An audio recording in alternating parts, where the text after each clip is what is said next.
Joey no era muy religioso en aquel entonces, y solo gracias a la insistencia de su tío, accedió a hacer un largo viaje en coche hasta San Giovanni Rotondo, donde vivía Padre Pío. Este fraile franciscano, con las llagas de Cristo en sus manos, pies y en el costado, era considerado como un santo viviente. Joey no había previsto ningún encuentro personal con él.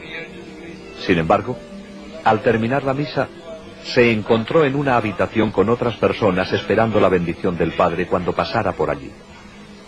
Al entrar el Padre Pío en la habitación, Joey se arrodilló para recibir su bendición.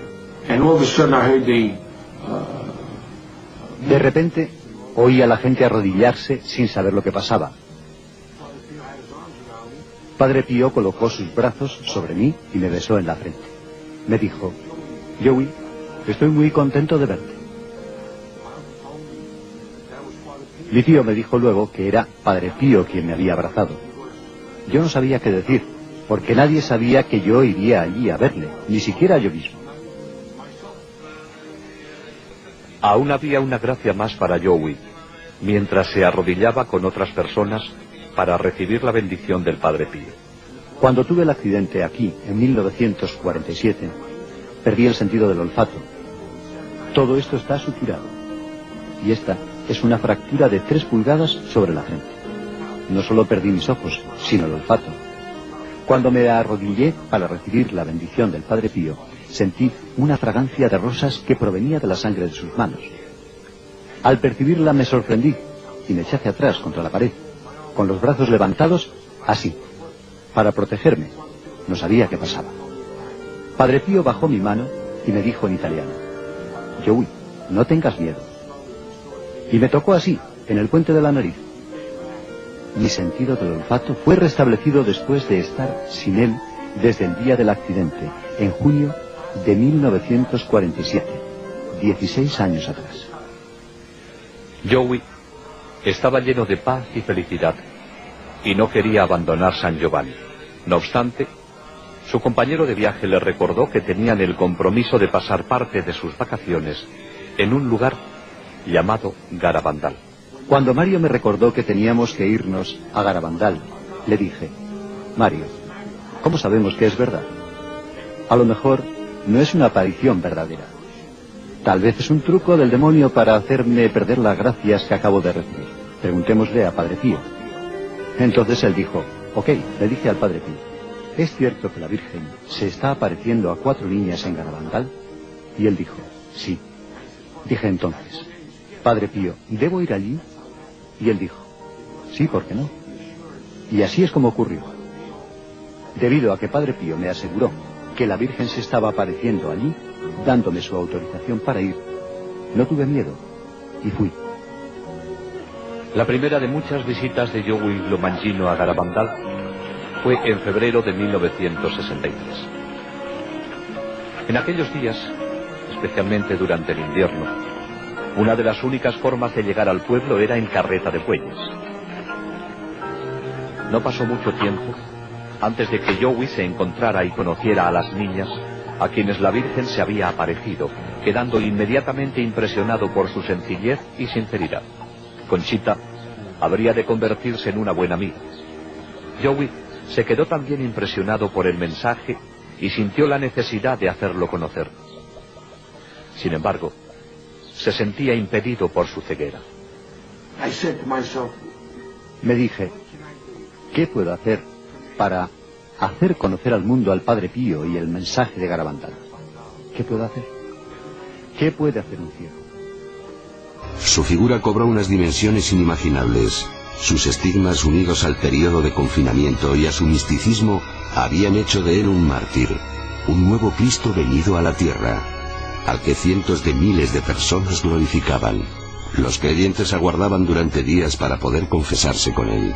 Inexplicablemente, el fraile entendía todas las lenguas pese a no haberlas estudiado, y era sabedor de todos los pecados de sus fieles, hasta de los que se callaban. Una vez una mujer se sorprendió cuando le dijo su penitencia. Usualmente la pena sería decir una oración, Pero en este caso, por su pecado, era ir a su casa y mirar dentro del pozo que estaba en su jardín. Cuando lo hizo, vio la cara del hijo que había abortado hacía muchos años.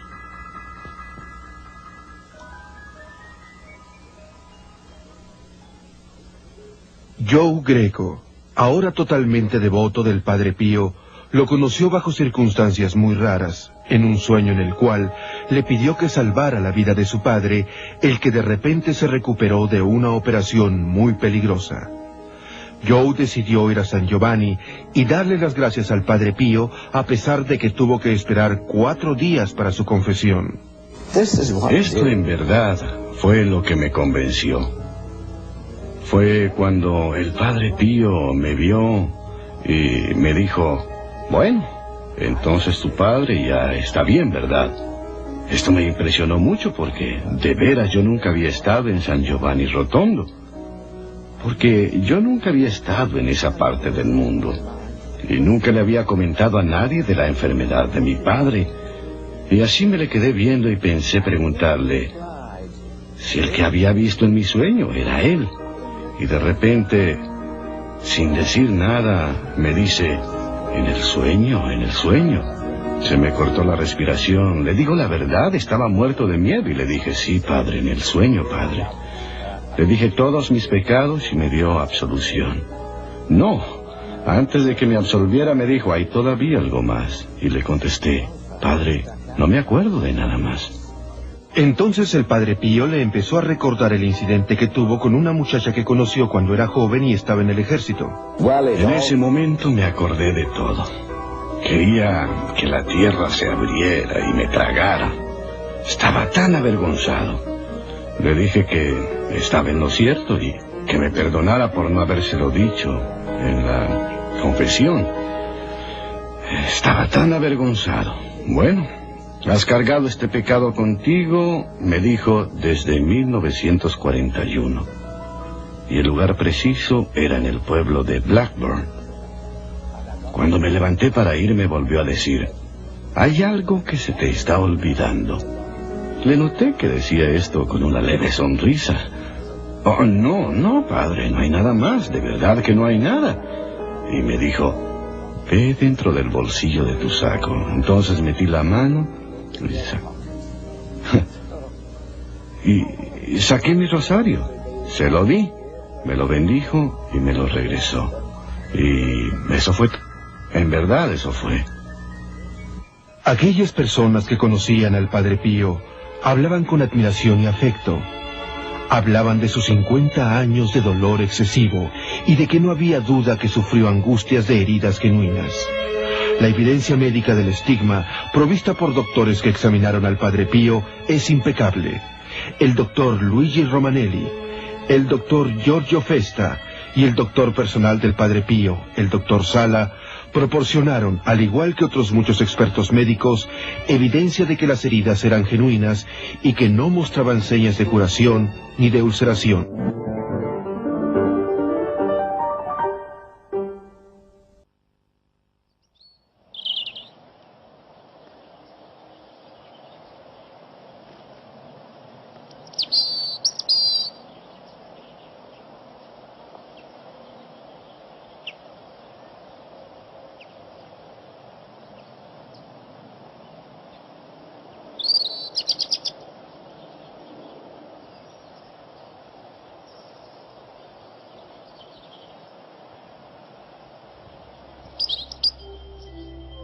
Era el año 1961.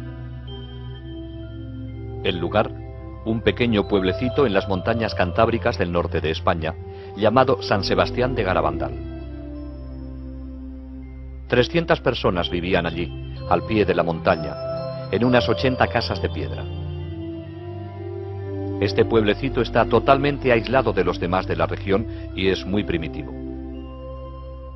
Las casas carecen de agua corriente y la única fuente de calor es una estufa en la cocina. Solo hay electricidad durante unas pocas horas de cada noche. Las comodidades del mundo moderno, como televisiones y coches, simplemente no existen aquí. De hecho, no hay ni un solo motor en todo el pueblo. La gente se las arregla para ganarse la vida con la ganadería, teniendo que caminar a horas hasta llegar a los pastizales en lo alto de las montañas. Toda la familia participa en el trabajo, que consiste principalmente en recoger la hierba que luego se utiliza como alimento para los animales durante los crudos meses de invierno. Aunque Garabandal es el pueblo más pobre de la región, es también el más religioso. Todos los días, una de las mujeres del pueblo va por las calles haciendo sonar una campana para recordar a los habitantes rezar por los difuntos.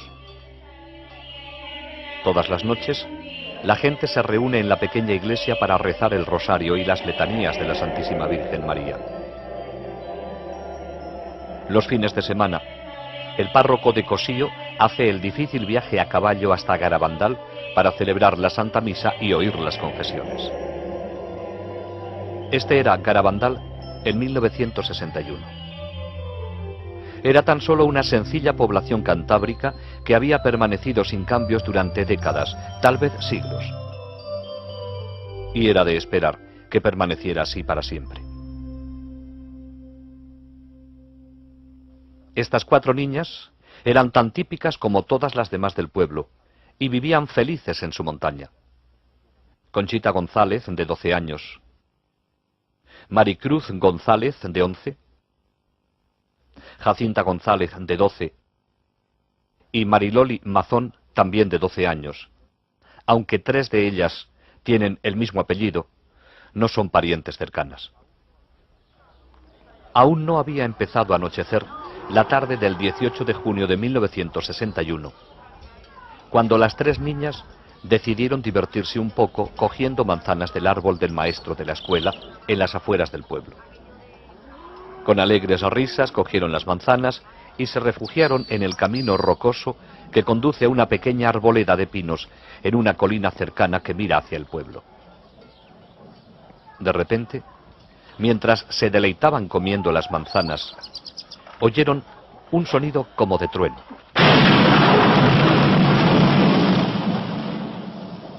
Comenzaron entonces a sentirse mal por haberlas cogido sin permiso. De repente, Conchita echó la cabeza hacia atrás y sus ojos se quedaron mirando fijamente hacia arriba. Al verla así, las otras empezaron a gritar. Estaban a punto de correr a sus casas para avisar a sus madres, cuando les ocurrió lo mismo a ellas. Un ángel, rodeado de una luz brillante, estaba ante ellas. Parecía un niño de 9 años, pero al mismo tiempo parecía estar dotado de una fuerza invencible. Tan rápido como había aparecido, desapareció, volviendo las niñas a su estado normal. Temblando por la experiencia, las 4 corrieron a la iglesia del pueblo. Un amigo las vio y les preguntó la razón de su palidez. «Es porque acabamos de ver un ángel», contestaron. Al poco tiempo, todo el pueblo hablaba sobre lo ocurrido, aunque nadie creía que realmente hubieran visto un ángel. Durante los siguientes días, las niñas vieron nuevamente al ángel y él les habló la primera vez el 1 de julio. ¿Sabéis por qué he venido? Es para anunciaros que mañana la Santísima Virgen se os aparecerá como Nuestra Señora del Monte Carmelo.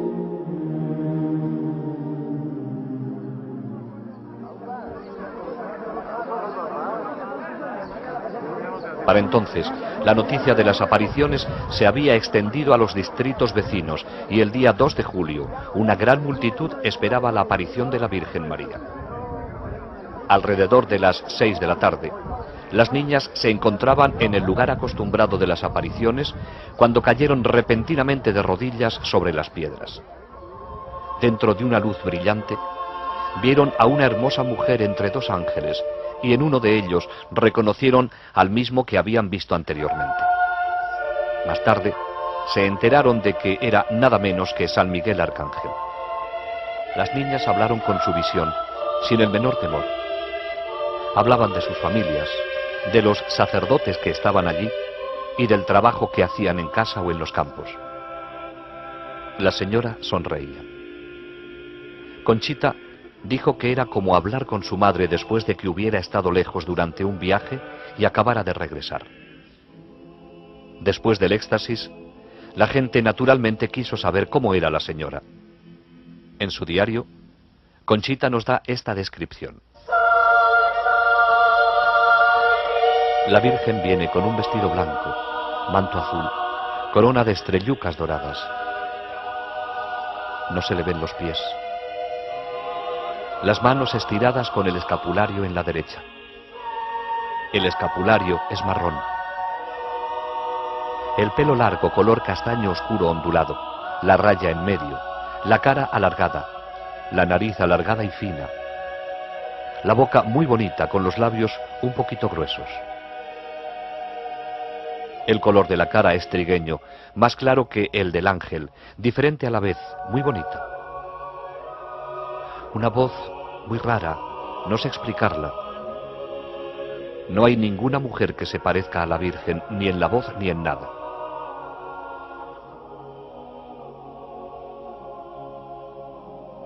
Pero existía un propósito detrás de estas apariciones de la Santísima Virgen.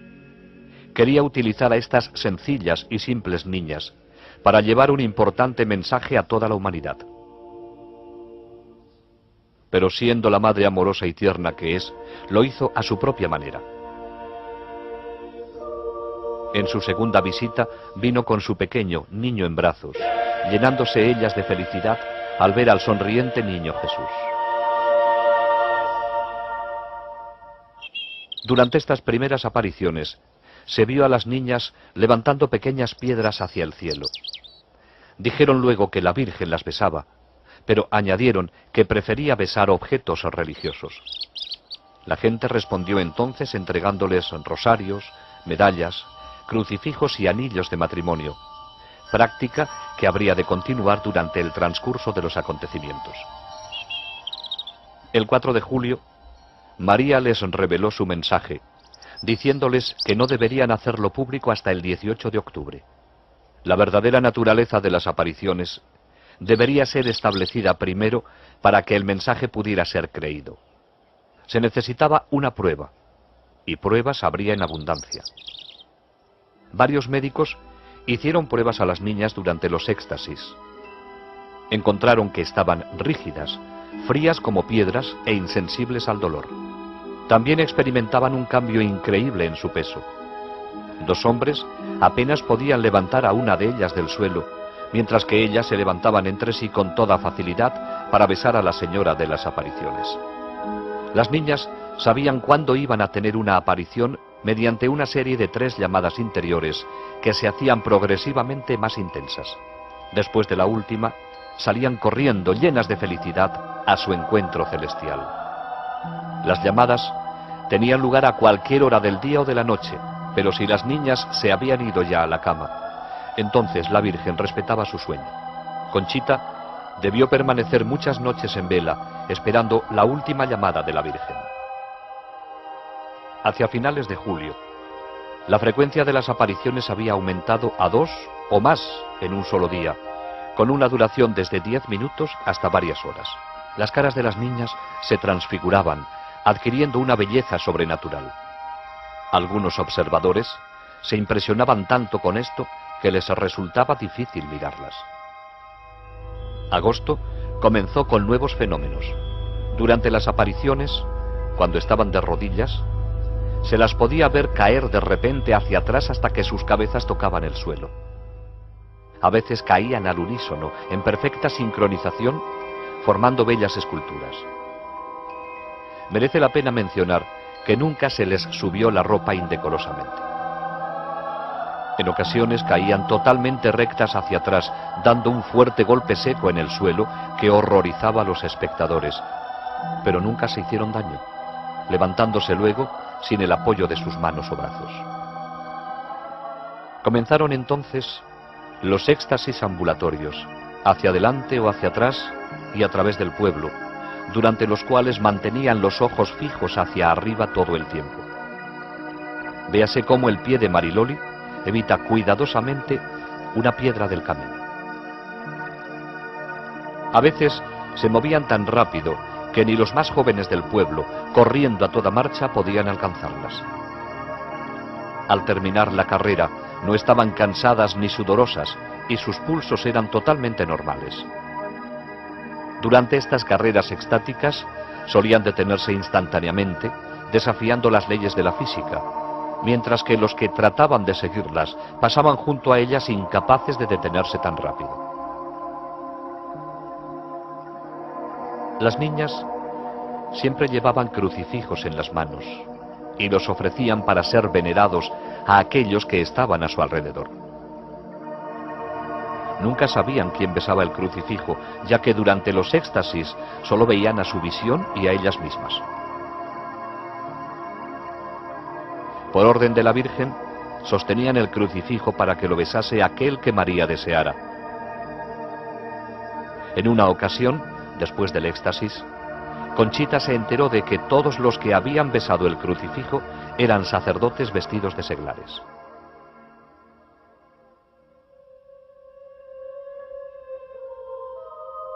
Entre los muchos sacerdotes que subieron a Garabandal a estudiar los acontecimientos, había un sacerdote jesuita, el padre Luis Andreu.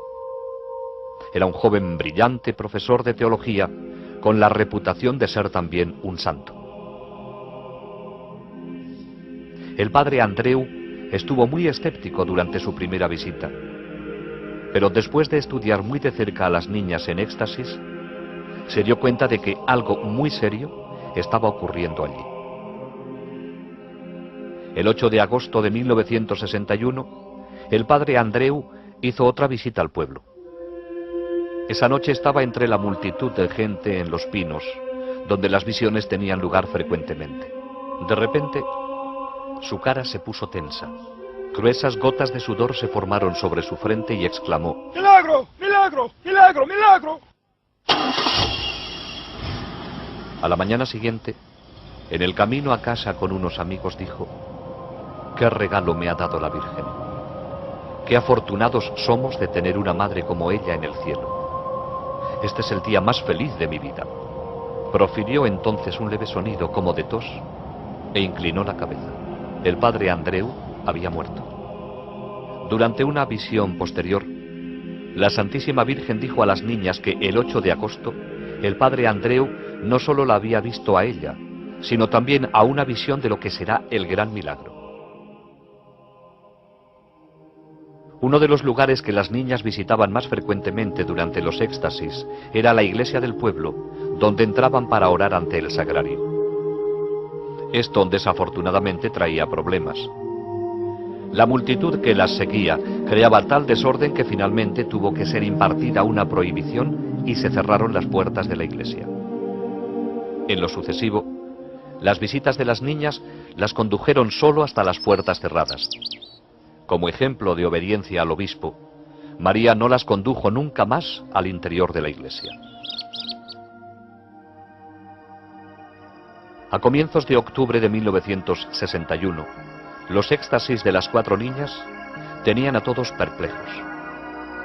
Una vez que entraban en éxtasis, nada podía sacarlas de él. Se las podía pinchar con alfileres, podían ser quemadas con cerillas y se les podía echar arena a los ojos sin que nada tuviera efecto alguno.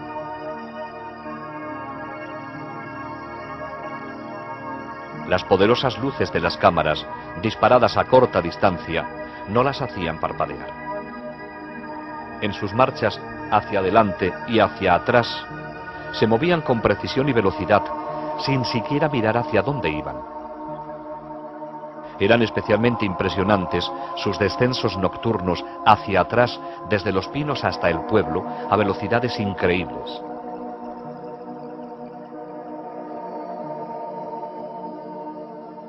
Las niñas devolvían los objetos religiosos a sus dueños sin equivocarse nunca, y lo hacían sin mirar a la persona o al objeto.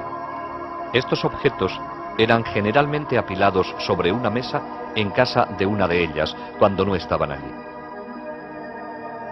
En ocasiones, los rosarios y las medallas con cadena se enredaban. Pero esto no era problema.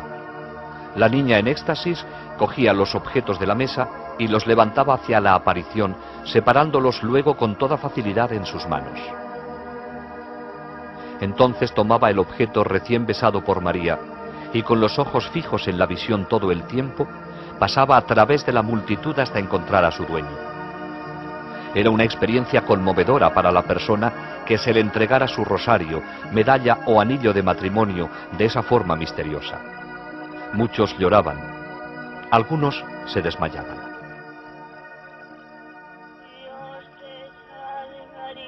Durante los éxtasis, las niñas lloraban como nunca lo habían hecho antes.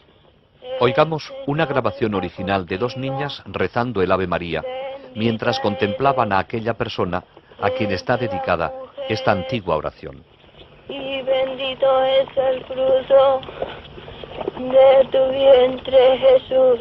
Santa María, Madre de Dios, ruega por nosotros pecadores, ahora y en la hora de nuestra muerte. Amén. Cantaban himnos que no habían aprendido y con la ayuda de María componían canciones bellísimas. Oh Virgencita del Carmen, cuánto gusto nos has dado con aparecerte a nos con tu niño tan salado.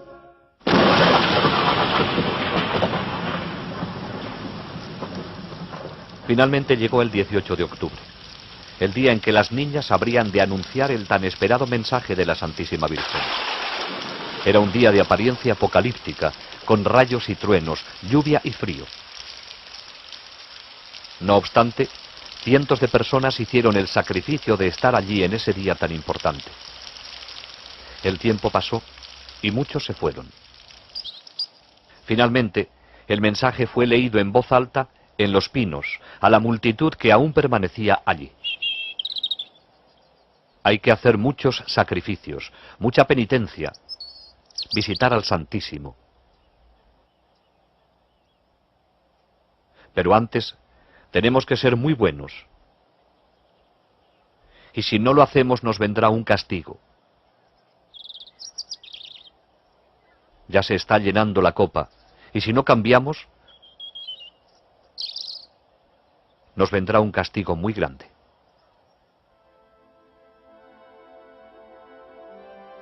Muchos se alejaron decepcionados, habiendo esperado algo más.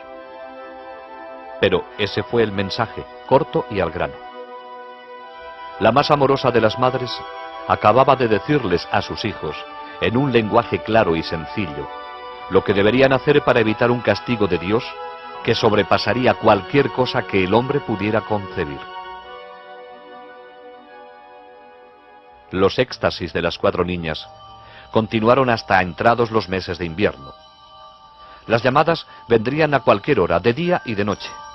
La Santísima Virgen tomaba muy en serio lo que había dicho en su mensaje acerca de la penitencia y el sacrificio. Pero una vez que las niñas habían entrado en éxtasis, no sentían nada. Durante una copiosa nevada, grandes copos de nieve se acumularon sobre los brazos extendidos de Conchita, quien no se percató de ello. En otra ocasión, durante una granizada, no se le afectaron los golpes de granizo que recibió sobre los ojos abiertos. Las visitas de la Santísima Virgen y de San Miguel continuaron durante la primavera y el verano de 1962. San Miguel les traía la comunión invisible en aquellos días en que no había un sacerdote disponible para hacerlo. Les enseñó cómo hacerlo con respeto. Primero venía la preparación, luego la comunión y por último la acción de gracias. Pero los sacerdotes se mostraban escépticos acerca de estas comuniones invisibles. ¿Cómo podían ellas recibir la comunión de un ángel cuando solo un sacerdote tiene la potestad de consagrar? Las niñas se lo preguntaron al ángel, quien les contestó que él tomaba las hostias de los tabernáculos de la tierra. No existía un solo lugar en el mundo que pudiera compararse ni remotamente con Garabandal durante esa época. La Santísima Virgen parecía haberse apoderado del pueblo entero. Conducía a las niñas por todas y cada una de sus calles. En ocasiones cantaban el rosario mientras caminaban junto con las personas que las acompañaban. Todos los hogares fueron visitados. Cuando las niñas, durante un éxtasis, llegaban a una casa en la que había alguien enfermo en cama, se arrodillaban para rezar ofreciéndole el crucifijo. Al entrar en la casa de alguien que hubiese enviudado, recitaban oraciones delante de la foto del difunto o hacían la señal de la cruz sobre la cama vacía. También iban al cementerio, donde extendían el crucifijo a través de las barras de la reja de entrada. Acontecimientos de la mayor importancia se estaban desarrollando en esta pequeña población española. Aunque nadie se dio cuenta en ese momento, la Santísima Virgen María nos estaba preparando para la tormenta que estaba a punto de desencadenarse sobre la Iglesia. Ella había venido personalmente para reafirmar todas las verdades y enseñanzas de la Iglesia. Todo cuanto María hizo con las niñas estaba infundido de profundo significado para todos los cristianos. Durante los éxtasis, oraban en las más variadas posiciones, de rodillas, de pie, sentadas, caminando o acostadas. La Virgen nos estaba recordando que podemos estar siempre con Dios y con ella, sin importar dónde estemos ni lo que estemos haciendo. Nuestro Señor y nuestra Madre del Cielo quieren formar parte de todo cuanto hacemos, tanto si estamos en casa, en nuestro trabajo o conduciendo un coche.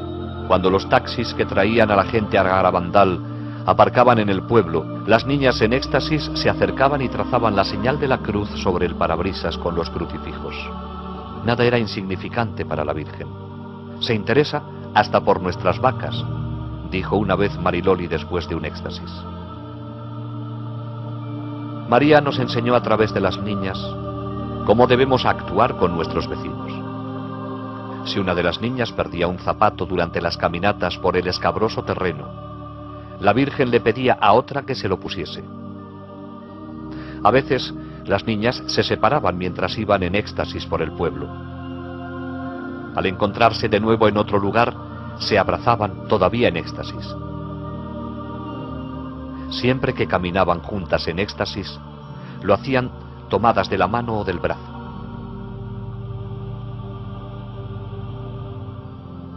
¿Y quién era esta señora de luz, actuando tan poderosamente en la pequeña población de Garabandal? Aquellos que nunca lo entendieron claramente han debido tan solo fijar su mirada en la figura sobre la cruz que ella les ordenaba ofrecer a los presentes. Ella era la Madre de Cristo con un solo deseo: llevarnos a todos hacia su Hijo Jesús, el Salvador de la humanidad. ¿Es María la madre solo de los católicos? En una ocasión, un protestante se acercó a Conchita. Quería saber si podría besar el crucifijo la próxima vez que ella lo ofreciera para ser venerado durante un éxtasis. Conchita, que había sido educada en un ambiente totalmente católico, se lo preguntó con preocupación a la Virgen durante la siguiente aparición. María dirigió su mirada al hombre y dijo: «Él es mi hijo también». Y actuando a través de la niña, hizo llevar el crucifijo a los labios del protestante. Ante todo esto, las niñas debieron sentir que estaban en la antesala del cielo, pero no habría de ser así. Ellas, como todos los demás, tenían todavía sus vidas por vivir, en un mundo real y difícil, cada vez peor con cada día que pasa. El 19 y 20 de junio de 1962 fueron 2 días que difícilmente podrán ser olvidados en los anales de Garabandal. Durante un éxtasis se oyó gritar de terror a las niñas. Se había levantado el velo, permitiéndoseles dar una mirada a los acontecimientos del futuro. Vieron confusión por todas partes y a la Iglesia perseguida en un mundo dominado por el comunismo. En el momento en que las cosas eran peores, se les dijo que Dios enviará un aviso sobrenatural que será sentido por todas las personas de la tierra. Entonces, a pesar de hallarse en la presencia de la Santísima Virgen, se sintieron sobrecogidas de terror al ver escenas del futuro castigo que será enviado por Dios si el mundo no cambia después del aviso y el milagro. A pesar de que, a petición de la Santísima Virgen, las personas que estaban allí, casi todo el pueblo, habían permanecido a alguna distancia de las niñas, se sintieron tan sobrecogidos por los gritos y las expresiones de las niñas que al día siguiente el pueblo entero confesó y comulgó.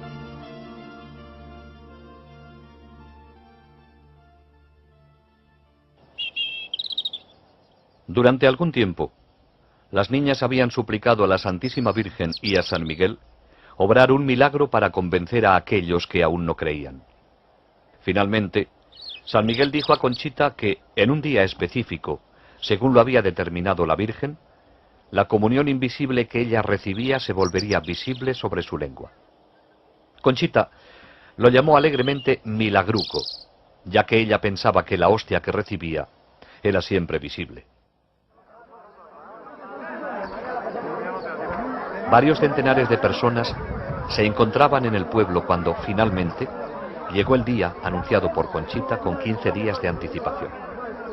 Pero la espera fue larga y cansada. Muchos se descorazonaron y se fueron. Entonces, alrededor de la 1:30 de la madrugada del 19 de julio, Conchita salió de su casa en éxtasis, dio la vuelta a la esquina y con la multitud apretándose contra ella, cayó de rodillas en una calle vecina. Conchita sacó entonces la lengua. Aquellos que estaban a poca distancia de ella afirman que estaba vacía. De repente, más rápido de lo que puede detectar el ojo humano, una hostia blanca y brillante se materializó sobre la lengua de la niña.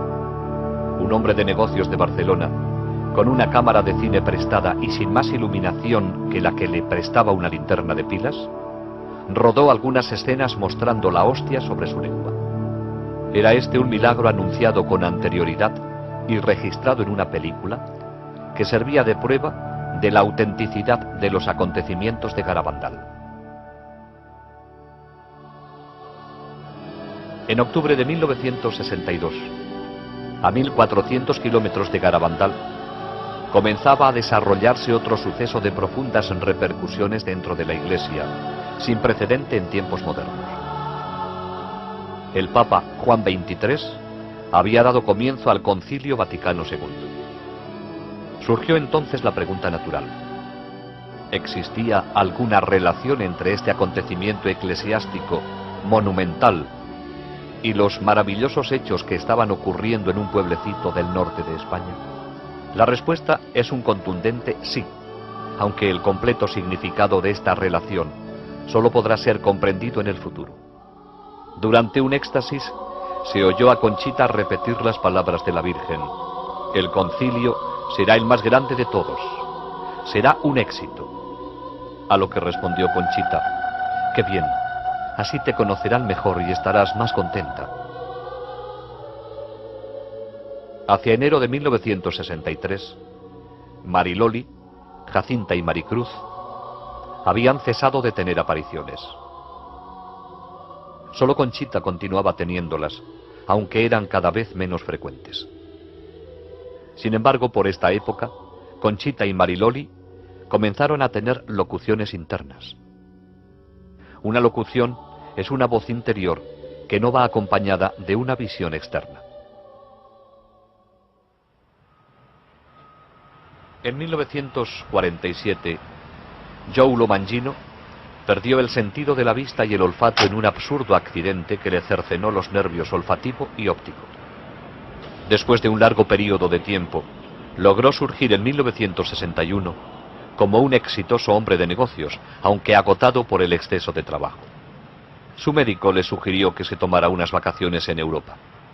Así que salió de casa en Lindenhurst, Nueva York, para visitar a su tío en el sur de Italia. Joey no era muy religioso en aquel entonces, y solo gracias a la insistencia de su tío accedió a hacer un largo viaje en coche hasta San Giovanni Rotondo, donde vivía Padre Pío. Este fraile franciscano, con las llagas de Cristo en sus manos, pies y en el costado, era considerado como un santo viviente. Joey no había previsto ningún encuentro personal con él.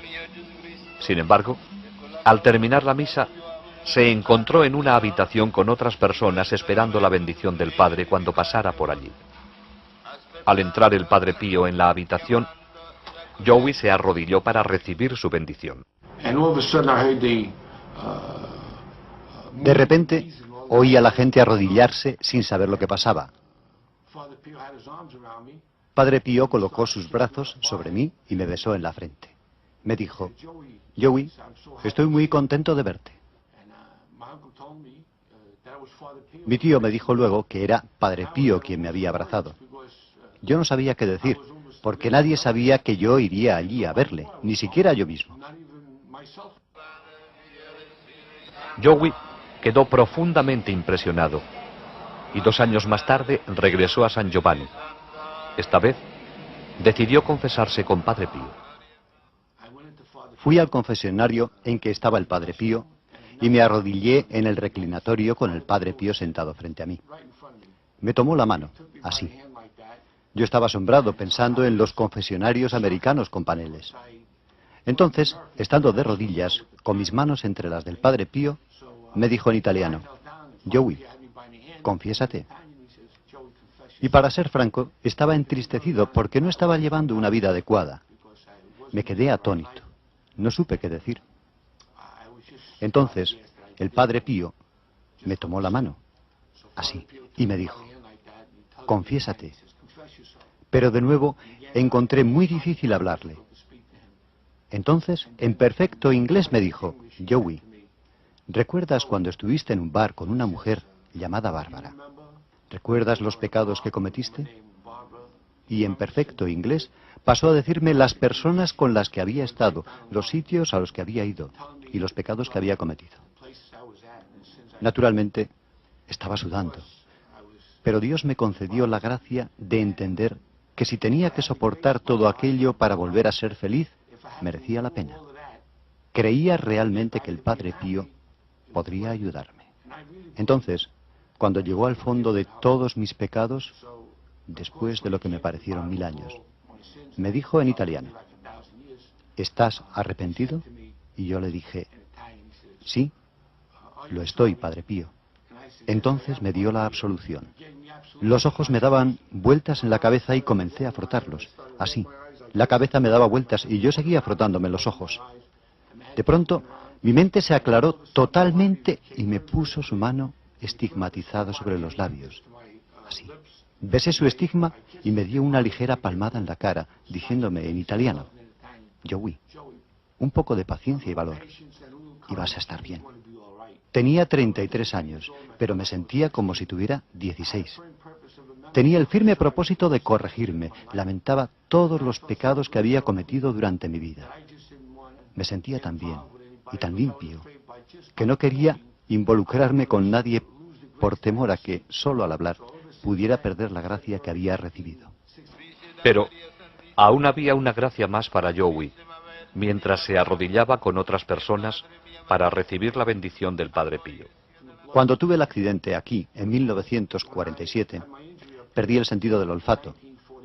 Todo esto está suturado. Y esta es una fractura de 3 pulgadas sobre la frente. No solo perdí mis ojos, sino el olfato. Cuando me arrodillé para recibir la bendición del Padre Pío, sentí una fragancia de rosas que provenía de la sangre de sus manos. Al percibirla me sorprendí y me eché hacia atrás contra la pared, con los brazos levantados, así, para protegerme. No sabía qué pasaba. Padre Pío bajó mi mano y me dijo en italiano: Joey, no tengas miedo. Y me tocó así, en el puente de la nariz. Mi sentido del olfato fue restablecido después de estar sin él desde el día del accidente, en junio de 1947, 16 años atrás. Joey estaba lleno de paz y felicidad y no quería abandonar San Giovanni. No obstante, su compañero de viaje le recordó que tenían el compromiso de pasar parte de sus vacaciones en un lugar llamado Garabandal. Cuando Mario me recordó que teníamos que irnos a Garabandal, le dije: Mario, ¿cómo sabemos que es verdad? A lo mejor no es una aparición verdadera. Tal vez es un truco del demonio para hacerme perder las gracias que acabo de recibir. Preguntémosle a Padre Pío. Entonces él dijo: ok.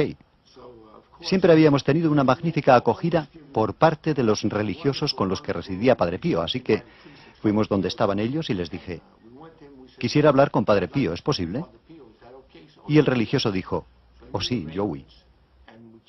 Hicimos las maletas y volvimos más tarde, ese día para encontrarnos con Padre Pío en el claustro. Al arrodillarme, le dije al Padre Pío, ¿es cierto que la Virgen se está apareciendo a 4 niñas en Garabandal? Y él dijo, sí. Dije entonces, Padre Pío, ¿debo ir allí? Y él dijo, sí, ¿por qué no? Y así es como ocurrió. Debido a que Padre Pío me aseguró que la Virgen se estaba apareciendo allí, dándome su autorización para ir, no tuve miedo y fui. La primera de muchas visitas de Joey Lomangino a Garabandal fue en febrero de 1963. En aquellos días, especialmente durante el invierno, una de las únicas formas de llegar al pueblo era en carreta de bueyes.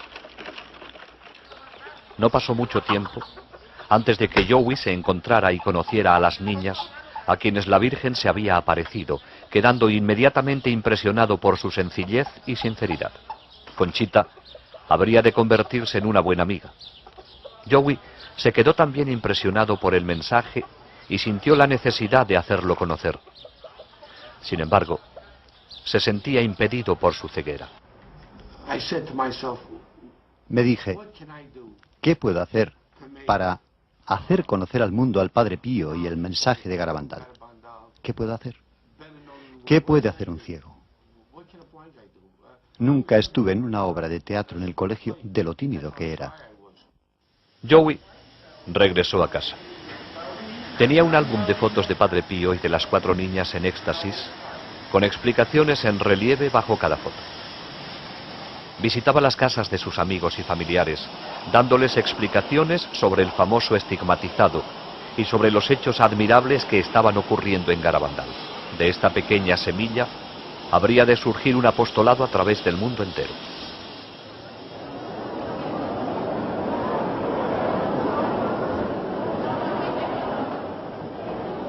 A comienzos de junio de 1963, Conchita asombró a todos con la profecía de que, después del Papa Juan XXIII, habría solo 3 papas más, y que entonces vendría el fin de los tiempos, aunque no el fin del mundo.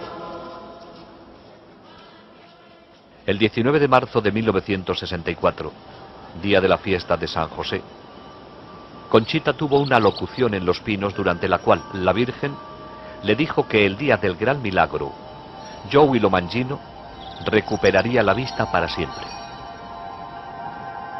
El 18 de julio de 1964, Conchita tuvo otra locución, en la cual le fue dicho que al día siguiente del gran milagro, el cuerpo del padre Luis Andreu sería encontrado incorrupto en su tumba. Enero de 1965. Comenzó para Conchita con un éxtasis de 2 horas en Los Pinos, durante el cual la Virgen le reveló la naturaleza del aviso que será enviado por Dios para purificar al mundo en anticipación al gran milagro que le seguiría.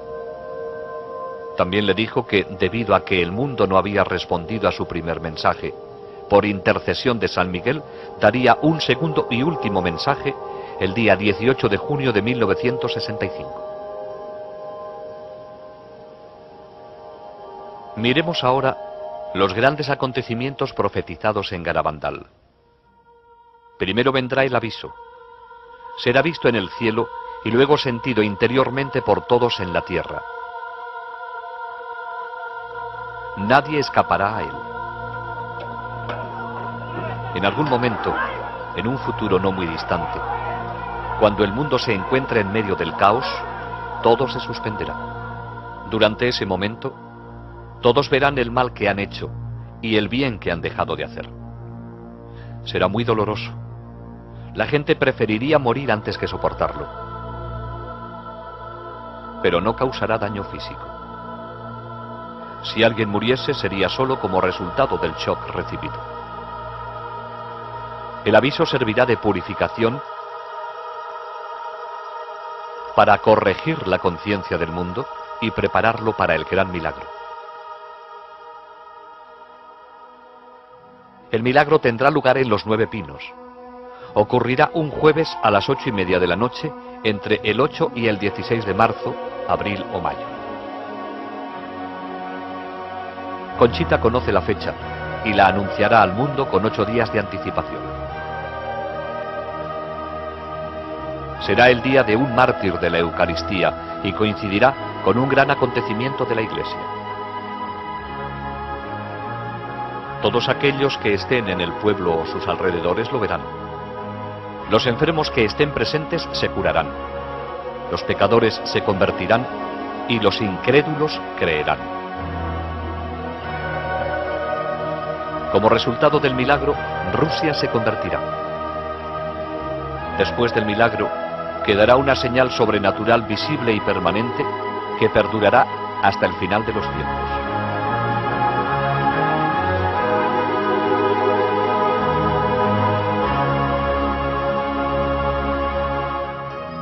Si después del milagro el mundo no cambia aún, entonces Dios enviará un castigo. Será peor que cualquier cosa que el hombre pudiera imaginar y estará en línea con lo que merezcamos por nuestros pecados.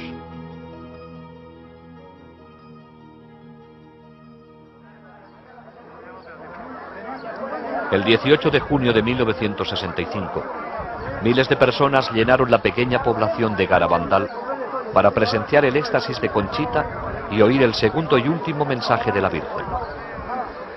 De nuevo tendrían que esperar. Ya tarde, siendo de noche, Conchita entró en éxtasis. Ofreció el crucifijo a 3 personas para que lo besaran. San Miguel le dio entonces el mensaje de la Santísima Virgen.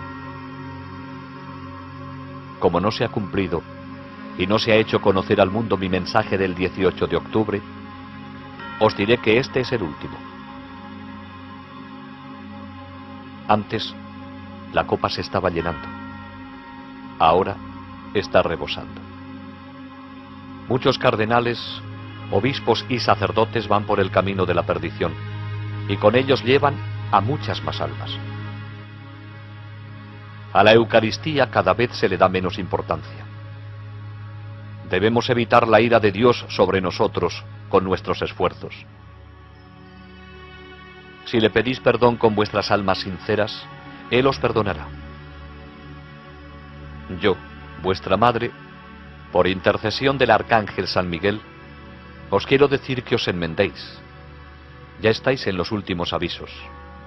Os quiero mucho y no quiero vuestra condenación. Pedidnos sinceramente y nosotros os lo daremos. Debéis sacrificaros más. Pensad en la pasión de Jesús.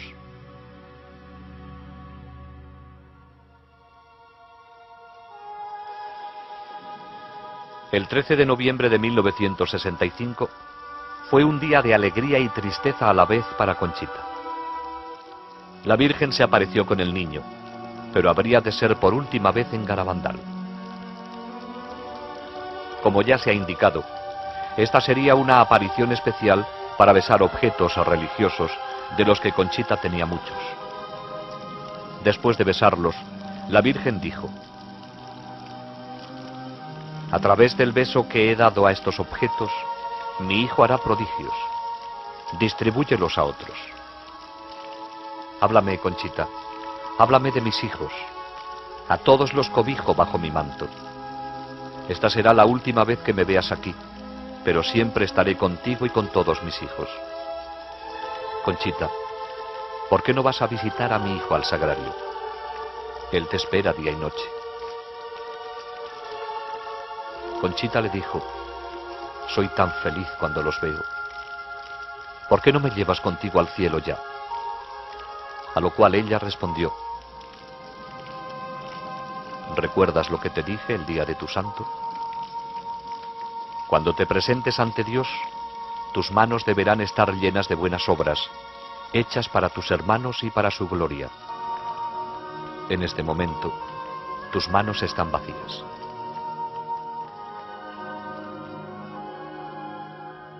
Todo había terminado. Los momentos felices en los que Conchita había estado con su Madre Celestial y con el niño Jesús habían concluido, aunque todavía sentía su presencia. Conchita dijo: han dejado mi alma llena de paz y felicidad, con un gran deseo de vencer mis faltas y amar con todas mis fuerzas los corazones de Jesús y María, que tanto nos aman. Lo que la Virgen dijo acerca de los objetos besados se ha vuelto realidad. Continúan recibiéndose informes de todo el mundo sobre casos de curaciones físicas y de otros favores recibidos. Muchos de ellos han venido de una medalla que Conchita dio a Joey Lomangino y que ha sido venerada por miles de personas en todo el mundo durante los muchos años de actividad apostólica de Joey. ¿Y qué dice la ciencia de los acontecimientos de Garabandal? Más de 40 médicos han examinado a las niñas en diferentes momentos. El pediatra Dr. Celestino Ortiz las estudió durante 22 días consecutivos. Fuera de los éxtasis las encontró normales y equilibradas. Sobre sus éxtasis dijo: permanecer en silencio sería una auténtica cobardía científica. No encontramos ninguna explicación satisfactoria para tales fenómenos. El doctor Ricardo Ponsernó era un neuropsiquiatra de reconocimiento internacional, en el clímax de su carrera. Efectuó los más exhaustivos exámenes a las niñas en un período de 12 días. Sus conclusiones: la cantidad y calidad de los fenómenos excluyen cualquier explicación natural.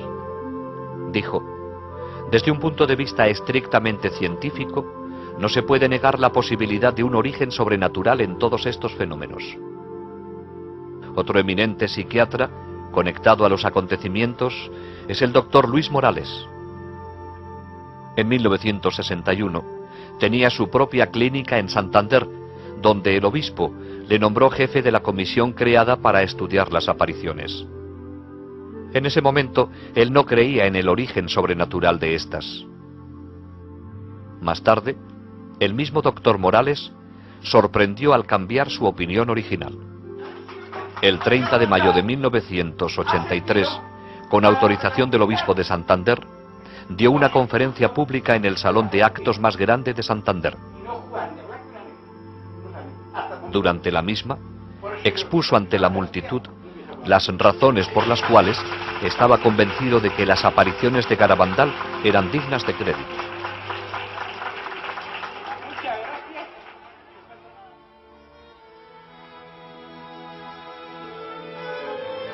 Desde los primeros días de las apariciones, las niñas quisieron ingresar en la vida religiosa.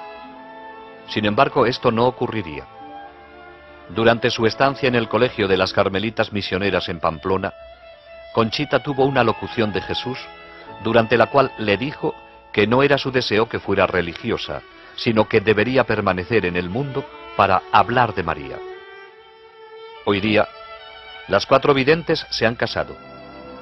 Conchita, Jacinta y Mariloli se casaron con norteamericanos y viven en Estados Unidos.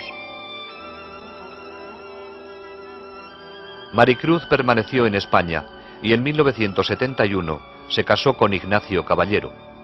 Viven en Avilés y tienen 4 hijos. Conchita se casó en 1973 con Patrick Kina de Nueva York, donde viven con sus 4 hijos. Mariloli se casó en 1974 con Francis Lafleur de Massachusetts. Tienen 3 hijos.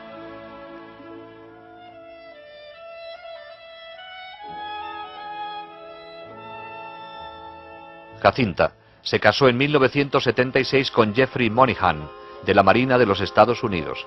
Tienen una hija.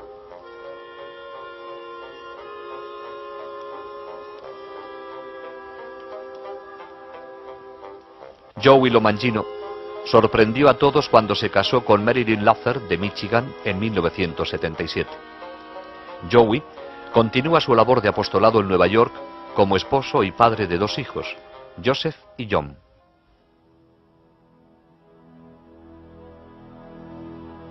El principal propósito de la Santísima Virgen al aparecerse en Garabandal fue entregar un mensaje. Pero además de este mensaje, hizo un énfasis tan especial en otros puntos que estos llevan mensajes implícitos en sí mismos. La especial importancia de la Santa Eucaristía fue resaltada con la comunión invisible que San Miguel daba a las niñas y por el milagro de la hostia visible, al igual que por las muchas visitas al Santísimo Sacramento. Se pudo observar que durante estas visitas las niñas nunca dieron la espalda al sagrario, incluso saliendo de la iglesia caminaban hacia atrás. Durante todo el período de acontecimientos, la Virgen urgió constantemente a rezar por los sacerdotes.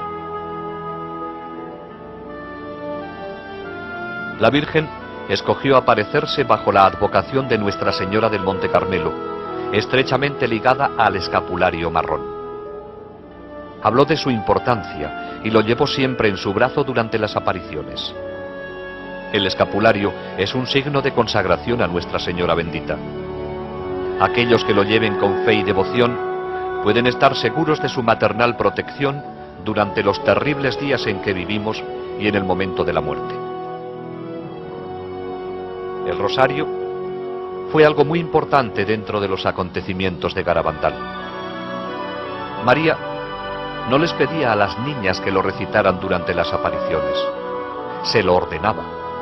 Les enseñó primero los misterios y luego cómo decir las oraciones lentamente, pensando en lo que decían. Una vez que lo aprendieron, solo las acompañaba durante el gloria. El significado de los sacramentales, como crucifijos, rosarios, medallas y anillos de matrimonio, fue subrayado por el deseo de la Virgen de besarlos, impartiendo a través de ellos gracias especiales de curación y conversión. El mensaje de Garabandal es la respuesta del cielo a la crisis de hoy. La decisión es nuestra ahora. El futuro de nuestra generación dependerá de cómo respondamos a él.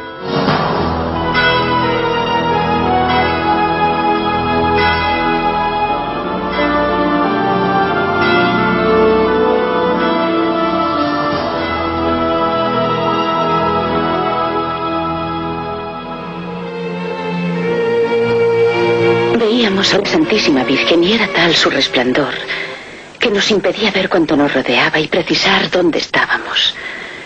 Solo alzar la mirada hacia ella. ¿Y les hablaba? Sí, nos hablaba. A mí me daba la impresión de estar ante una amiga a la que no has visto desde hace mucho tiempo. Y cuando se dirigía a mí me decía, hola, Conchita. ¿Decía hola, Conchita? Sí, me lo decía en español. Hola, Conchita. Nos hablaba a todas las niñas y le explicábamos cuánto nos sucedía. Lo que habíamos hablado nos había dicho el ángel, la vida que llevábamos en familia, en fin, cosas. ¿Sentían miedo? No, ya le he dicho que era como encontrarse ante una amiga a quien no has visto desde hace mucho tiempo. Mejor dicho, como estar ante tu madre después de mucho tiempo, pero sabiendo que la conoces de siempre. La Santísima Virgen nos dio un mensaje. Fue el 4 de julio, pero nos ordenó no revelarlo hasta el 18 de octubre. El primer mensaje era, y quisiera repetirlo textualmente, hay que hacer muchos sacrificios, mucha penitencia, visitar al Santísimo con frecuencia, pero antes tenemos que ser muy buenos. Ya se está llenando la copa, y si no cambiamos, vendrá un castigo muy grande. Este fue el primer mensaje. Las visiones continuaron hasta 1965. Entonces, Conchita tenía 15 años. En una de esas apariciones, las niñas vieron el castigo que amenazaba al mundo, según lo anunciado en el mensaje. El pueblo escuchó sus alaridos de terror. Más adelante, con sus visiones, las niñas supieron que Dios iba a concederle al mundo una oportunidad para evitar el castigo.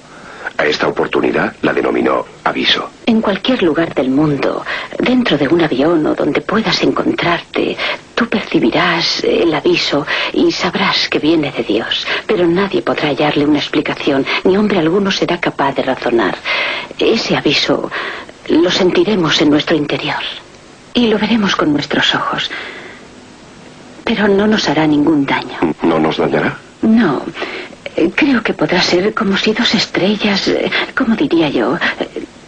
Chocasen. Sí. Como si chocaran o se produjera un gran estruendo y muchísima luz, pero no cayeran. Me refiero a que no nos dañarán, pero en ese momento veremos nuestra propia conciencia y se hará presente todo lo que hayamos hecho o dejado de hacer. ¿Lo veremos? Sí, veremos todo el bien y el que dejamos de hacer. Así veremos el bien y el mal. Sí. El milagro que ella nos anuncia es para convencernos de que al fin vivamos el mensaje que ella nos dio. Eso es lo que quiere que hagamos para nuestra salvación. Y dice que si vemos el milagro, quizá al fin cumplamos su mensaje. ¿Es para dar una prueba de que su mensaje es verídico? Sí, todos sus mensajes. ¿Qué puede decirnos sobre el gran milagro? Bueno, lo único que diría yo es que el milagro ocurrirá en mi pueblo, que todo ha de pasar en mi pueblo. ¿En Galavandal? Sí, todos los que estén alrededor de ese pueblo lo presenciarán. Y los enfermos que se encuentren allí quedarán curados. Nuestra madre dijo, los enfermos sanarán y los pecadores se convertirán. Y después de ese día los pinos quedarán marcados con una especie de señal. ¿Dónde? En los pinos, en la colina. ¿En la colina? Sí, en el campo. Veíamos allí a la Santísima Virgen. Y ya nos anunció lo de la señal. Y dijo que aquella señal quedaría allí marcada para siempre. Como si, por ejemplo, cosas que en realidad no vemos, pero... ¿cómo diría yo? Como un rayo de sol. No lo vemos, pero sabemos que viene de Dios. Allí quedará para siempre. ¿Usted sabe cuál va a ser esa señal?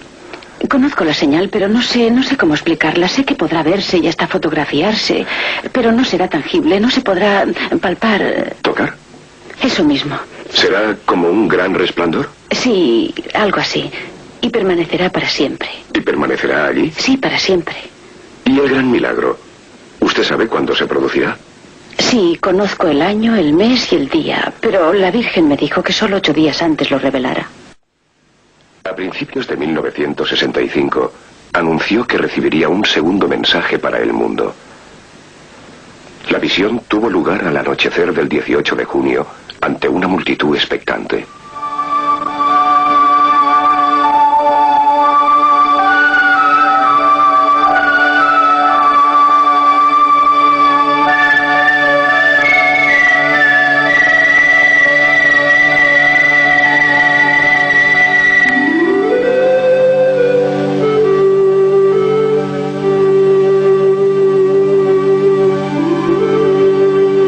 Siguiente, Conchita hizo público el segundo mensaje para el mundo.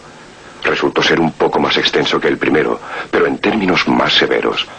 El mensaje dice: antes la copa se estaba llenando, ahora está rebosando. Los cardenales, obispos y sacerdotes van muchos por el camino de la perdición, y con ellos arrastran a muchas almas. Vuestra madre os ruega que enmendéis vuestras vidas. Estáis recibiendo los últimos avisos. Os quiero mucho y no quiero vuestra condenación. Debéis sacrificaros más. Pensad en la pasión de Jesús.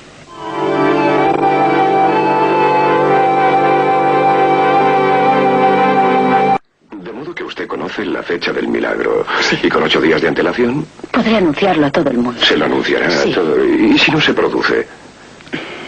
Espero que el cielo me ayude, pero se producirá. De manera que hoy está convencida Sí. de que llegará. Sí, lo veremos. Ella me lo dijo y no me cabe la menor duda de que llegará. Así que cree que las visiones se produjeron en realidad. Creo que he visto a la Santísima Virgen y que he visto al ángel. Pero, ¿sabe? Si viniera el Papa y me dijera, no, tú no has podido ver a la Santísima Virgen, entonces yo diría, pues he visto a una señora muy hermosa y un bellísimo ángel, o lo que creí un ángel. Usted no ignora que existen muchas personas que sufren alucinaciones y que imaginan Sí. Tener visiones. Sí. ¿Le preocupa la idea de ser tal vez una de ellas? Ahora ya no me preocupa. Me preocupó cuando tenía dudas. Pero nos llevaron en aquel entonces a un médico para que nos estudiara a fondo y nos ¿Para que las examinara? Sí, y dijo que éramos normales. Dijo que eran normales. Sí. ¿Las creían perturbadas? Hablaron de esa posibilidad y claro, si ellos decían que estaba enferma lo estaría, pero bendita perturbación si te da la dicha que yo tuve. En tal caso no me importaría. ¿Le gustaría estar perturbada y volver a presenciar lo que vio? Desde luego. Cuando mira a sus hijos y piensa en el posible futuro, ¿siente temor por ellos? Sí, lo siento. Incluso he llegado a creer que si Dios se llevara al cielo a mis hijos, los añoraría. Pero a pesar de mi pena, ellos se ahorrarían los sufrimientos que se avecinan. ¿Cree que van a sufrir? Sí. ¿Por qué? Creo que de todos modos, después del milagro, todos nosotros cambiaremos de ideas. Me refiero a que hemos olvidado tantas cosas como el sentido del pecado. Sostenemos que el pecado ya no es pecado, lo tergiversamos todo, le quitamos importancia, no nos mortificamos ni sacrificamos. Hemos perdido la noción del pecado. Sí. Comprendo. Es muy difícil volver a empezar y educar como Dios manda a los niños y no equivocarles como se hace ahora, ¿sabe? En que ya nada es pecado. ¿Nada es pecado? Sí, parecemos empeñarnos en que nos llegue el castigo. ¿Cree que no podemos librarnos del castigo? El castigo ha de venir y estoy segura de que también les alcanzará a mis hijos. ¿A sus hijos? Llegará en vida de mis hijos. ¿En vida de sus hijos? Sí. ¿Y eso lo asegura? Lo sé, seguro, sí. ¿Y no puede usted ayudarles a librarse del castigo? Lo único que yo puedo hacer, lo mejor que podemos hacer es enseñar a los pequeños a amar a Dios y a su bendita madre y a tener mucha fe en Jesús. ¿Y cuál es su mayor deseo para el resto de su vida? Amar a Dios y hacer su voluntad.